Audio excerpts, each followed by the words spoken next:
হঠাৎ বিশ্বনবী দেখলেন আকাশের সূর্যের আলো ক্ষীণ হতে শুরু করেছে, কমতে শুরু করেছে। তিনি খেয়াল করে দেখলেন এর কারণ সাইয়েদনা জিব্রাইল বিশাল ফেরেশতাদের বহন নিয়ে পৃথিবীতে নেমে আসছেন। পড়েন সুবহানাল্লাহ।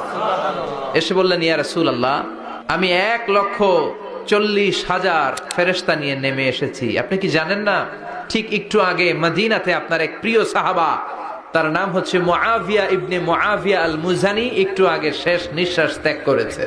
বিশ্বনবী বললেন, ইন্না লিল্লাহি ওয়া ইন্না ইলাইহি রাজিউন। সাইয়েদনা জিব্রাইল বললেন, ও নবী, আপনি কি আপনার প্রাণের সাহাবীর জন্য গায়েবানা জানাজা পড়বেন না? বিশ্বনবী বললেন, অবশ্যই পড়ব। সাহাবীদের মধ্যে ঘোষণা দিলেন, ও সাহাবারা, তোমাদের ভাই মুআবিয়া ইবনে মুআবিয়া আল মুজানি কিছুক্ষণ আগে মদিনাতে ইন্তেকাল করেছে।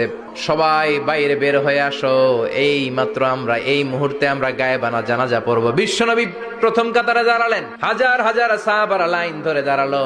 সাইয়েদনা জিব্রাইল 1,40,000 ফেরেশতা নিয়ে সাহাবাদের পেছনে 2টা লাইনে দাঁড়িয়ে গেলেন।